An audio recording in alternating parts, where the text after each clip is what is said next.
I'm Matt Donnelly, and this is your Kansas City Chiefs versus the Tampa Bay Buccaneers game preview here. Sunday Night Football, prime time. The lights are on, and we have Brady versus Mahomes. This is a heavyweight matchup that we are all waiting for.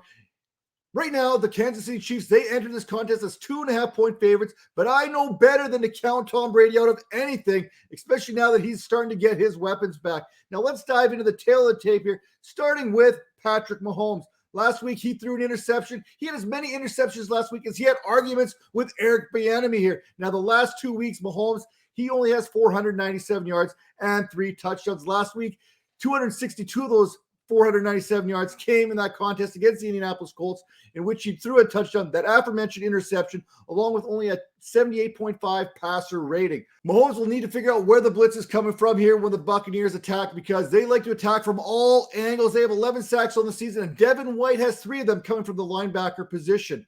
Now, there's also a guy named Shaq Barrett who's pretty good at pressuring the quarterback. Mahomes, he may remember him from that Super Bowl a few years back.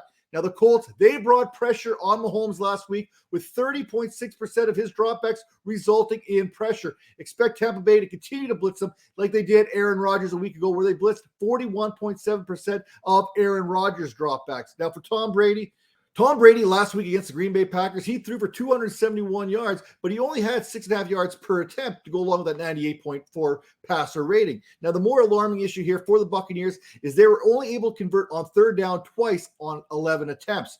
So that's something that the Buccaneers are going to have to fix. And in fact, this has been a problem with this offense much of the season, their inability to move the ball down the field. His 11.8 fantasy points per game thus far this season, that is the 28th most among quarterback position. And he has been, let's give him a little bit of credit, he has been missing some pieces of this offense, from Mike Evans to Chris Godwin, Julio Jones. I mean, they've all missed some time due to either injury or suspension so far. Now, Evans, he is back, and potentially so is Chris Godwin, as well as Julio Jones there. Not to mention, probably the biggest of us all, the big man himself, the left tackle, Donovan Smith.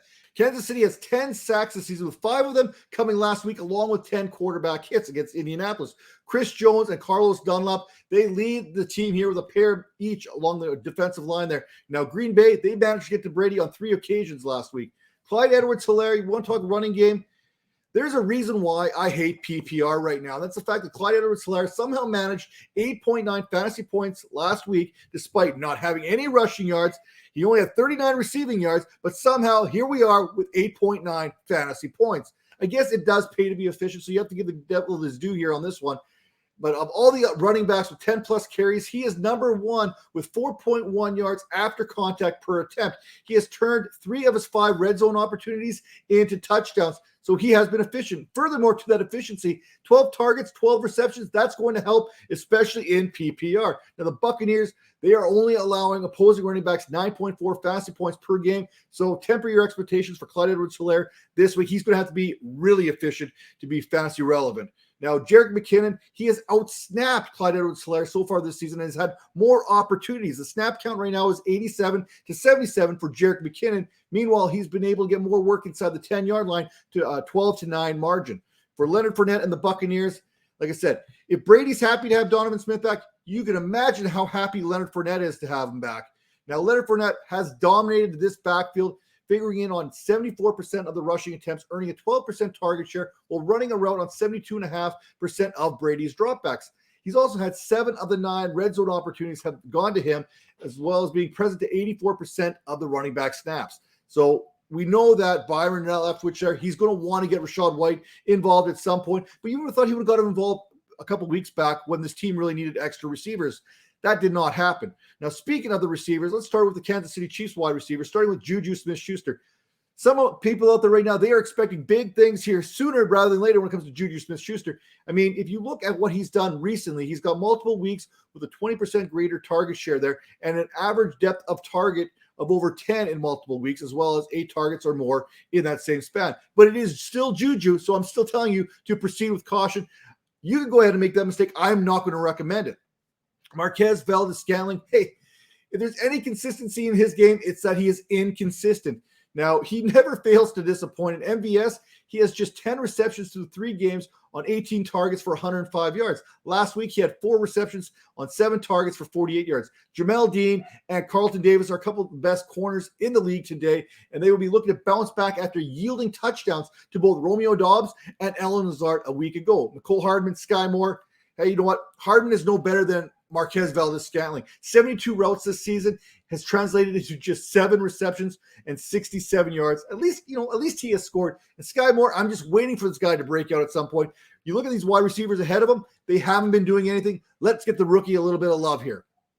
Now, let's turn our attention to the Tampa Bay Buccaneers. Mike Evans, he sat out last week because he was out there defending Tom Brady's honor against the Saints, so expect him to get peppered early and often as a little thank you gift from Tom Brady to Mike Evans this week. L'Jarius Sneed, Rashawn Fenton, they have struggled in coverage so far this season, and if we know that, you bet your darn bottom dollar that Tom Brady knows that as well. Now, the one good thing here in the Chiefs secondary has been Jalen Watson. On the other hand, like we talked about, he has been solid. He's yielded just 5 receptions on 9 targets last week against the Colts and Michael Pittman. So you know what? He's been playing pretty good. Pittman, he ain't no slouch.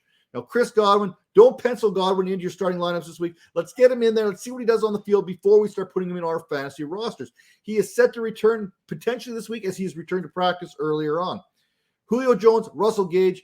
Julio, he missed the last 2 weeks with a knee injury, so there is some optimism here that from Bucs camp that he could suit up for this contest, which is great news because right now, Russell Gage, coming off a 13-target, 12-catch performance in which he got 87 yards, he's now dealing with a little bit of a soft tissue issue himself. So like the majority of Brady's pass catchers, he's probably going to miss some time.